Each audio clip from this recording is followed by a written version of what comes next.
Hello बच्चों, आप सभी का अपना यूट्यूब चैनल YR क्लास में बहुत बहुत स्वागत है।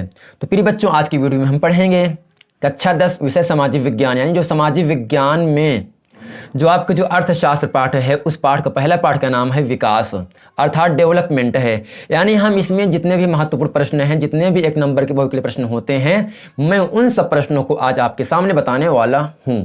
तो बच्चों, यहाँ पर जो पहला महत्वपूर्ण प्रश्न आपके सामने है, बहुविकल्पीय जो प्रश्न है, एक नंबर के एग्जाम में आएगा, वो प्रश्न नंबर 1 आपके सामने है। विकास का महत्वपूर्ण घटक है, अर्थात जो डेवलपमेंट होता है, जो तरक्की होता है, जो उन्नति होता है, जो प्रोग्रेस होता है, अर्थात विकास, डेवलपमेंट करना, विकास करना, यानी विकास का महत्वपूर्ण घटक है। यानी व्यक्ति किसके जरिए से विकास कर पाता है। यानी यहाँ आपको 4 ऑप्शन दिए जा रहे हैं। तो फर्स्ट ऑप्शन आपके पास है आय, दूसरा ऑप्शन आपके पास है औसत आय, तीसरा ऑप्शन आपके पास है राष्ट्रीय विकास, चौथा आपका है उच्च विकास। तो बच्चों, अगर कोई भी व्यक्ति है वह विकास करना चाहता है, तो विकास को करने के लिए, तरक्की करने के लिए, आगे बढ़ने के लिए उसके पास धन की आवश्यकता होती है ना। बगैर आय से वह व्यक्ति आगे बढ़ नहीं सकता है। तो यहाँ पर अगर कोई व्यक्ति है वह विकास करना चाहता है, तो उनके पास क्या होना चाहिए?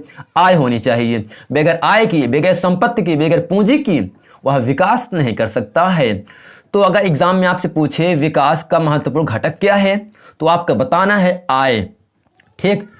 प्रश्न नंबर दूसरा आपके सामने है, राष्ट्रीय आय का तात्पर्य है, जो राष्ट्रीय आय होता है उसका तात्पर्य क्या है, उसे कहते क्या हैं। ऑप्शन नंबर 1 है प्रति व्यक्ति आय, बी ऑप्शन है मानव विकास आय, सी ऑप्शन है मूल निवासियों की कुल आय, और डी ऑप्शन है किसानों की आय। तो बच्चों, जो इसका महत्वपूर्ण आपका उत्तर आपके सामने है वो आपका है मूल निवासियों की कुल आय। यानी जो मूल निवासी होते हैं, से आपके पास गांव में कुछ लोग रहते हैं ना, वो हमेशा रहेंगे, बाहर नहीं कमाने जाते हैं ना, वो क्या आपके मूल निवासी हैं। यानी मूल निवासी जो कुल आय होता है, जो कुल कमाता है, जो कुल उसकी आमदनी है, उसे कहते हैं क्या है? राष्ट्रीय आय कहते हैं। उसे क्या कहते हैं? राष्ट्रीय आय कहते हैं।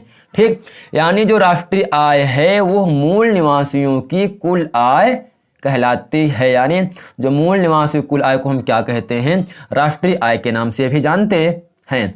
तो बच्चों, अगला महत्वपूर्ण प्रश्न आपके सामने है, प्रति व्यक्ति आय को अन्य किस नाम से जाना जाता है?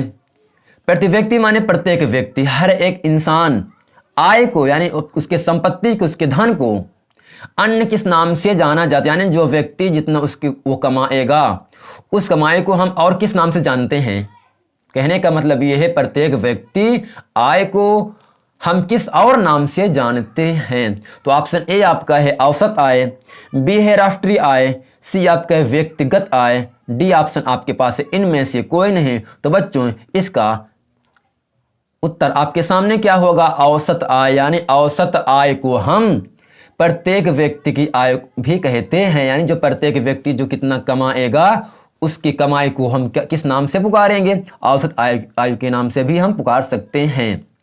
तो अगला प्रश्न आपके सामने प्रश्न नंबर 4 है, विश्व विकास रिपोर्ट, विश्व यानी संसार, विकास, डेवलपमेंट, तरक्की, आगे बढ़ना, रिपोर्ट कौन प्रकाशित करता है? यानी यहाँ पर प्रश्न नंबर 4 है, विश्व विकास रिपोर्ट कौन प्रकाशित करता है, यानी कौन छापता है? तो ए ऑप्शन आपके पास है मुद्रा बैंक है, बी ऑप्शन आपके पास है विश्व बैंक है, सी ऑप्शन आपके पास है सहकारी बैंक, और डी ऑप्शन आपके पास है एशिया बैंक। तो बच्चों, इसका करेक्ट आंसर आपके पास क्या होना चाहिए? बी ऑप्शन क्या है? विश्व बैंक है। यानी जो विश्व बैंक है, इन्होंने सबसे पहले विश्व विकास रिपोर्ट प्रकाशित किया, छापा।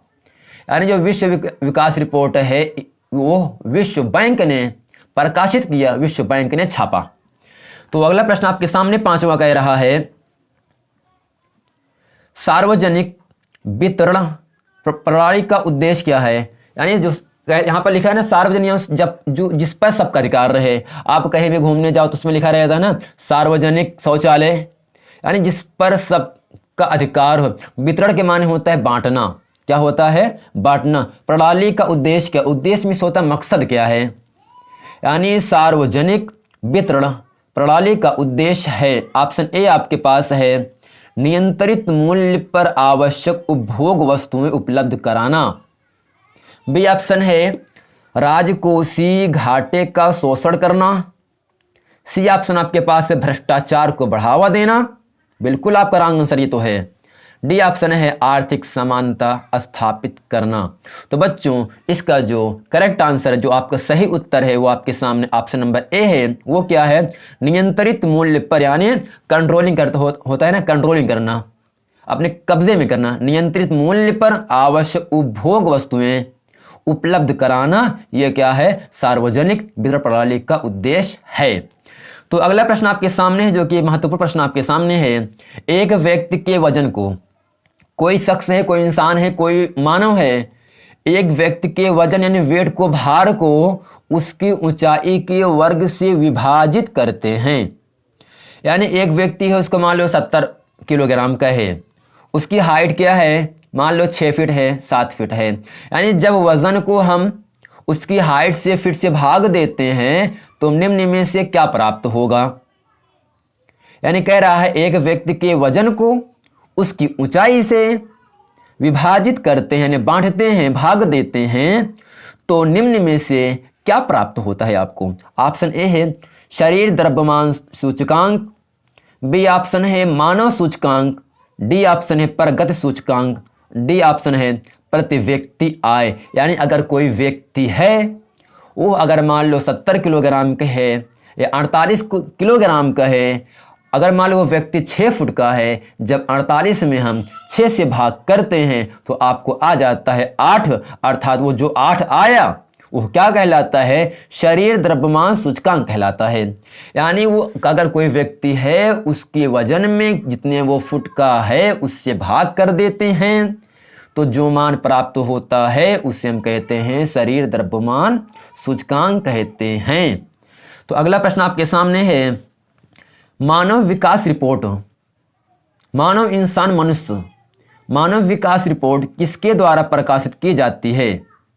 मानव विकास रिपोर्ट किसके द्वारा प्रकाशित की जाती है? ऑप्शन ए है विश्व बैंक, बी ऑप्शन है यूएनडीपी है, डी ऑप्शन है यूएनईपी है, और डी ऑप्शन है भारत सरकार। अर्थात मानव विकास रिपोर्ट जो होता है वो यूएनडीपी प्रकाशित करता है। ठीक, तो अगला प्रश्न आपके सामने है, यूएनडीपी किन मानदंडों के आधार पर, जो यूएनडीपी है किन मानदंडों के आधार पर मानव विकास रिपोर्ट को प्रकाशित करती है? ऑप्शन ए आपका है जीवन प्रत्याशा, संसाधन, बी ऑप्शन है, डी आपका है मृत्यु दर है, डी ऑप्शन आपका है महिला साक्षरता है। तो यानी जो यूएनडीपी है किन मानदंडों के आधार पर मानव विकास रिपोर्ट को प्रकाशित करती है, वो ऑप्शन आपका ए अर्थात जीवन प्रत्याशा है। यानी जीवन प्रत्याशा के अंतर्गत क्या होता है? यूएनडीपी मानदंडों के आधार पर विकास रिपोर्ट को प्रकाशित किया जाता है। तो बच्चों अगला प्रश्न आपके सामने है, प्रश्न नंबर 9 आपके सामने है, सतत विकास का तात्पर्य है। कह रहा है सतत माने लगातार, विकास यानी कोई व्यक्ति वो लगातार प्रोग्रेस कर रहा है, लगातार अपने जीवन में तब्दीली, चेंज ला रहा है, आगे बढ़ रहा है, तो उसका तात्पर्य क्या है? ए ऑप्शन है प्राकृतिक संसाधनों का आकलन करना, बी ऑप्शन है प्रति व्यक्ति उच्च आय, सी ऑप्शन है पर्याप्त संसाधनों का आधार, डी ऑप्शन है जीवन स्तर सुधार। अगर वो व्यक्ति लगातार विकास करेगा तो उसका सही मकसद क्या होगा, उसका सही उद्देश्य क्या होगा?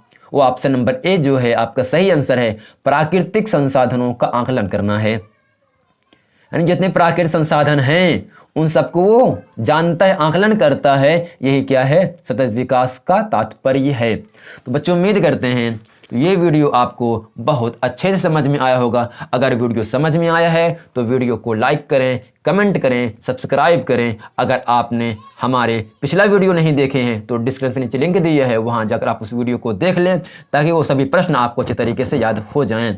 अगर आपको कोई प्रॉब्लम होती है आप कमेंट में जवाब दे सकते हैं, मैं आपके लिए हाजिर हूँ। मिलते हैं अगली वीडियो तक के लिए, थैंक यू।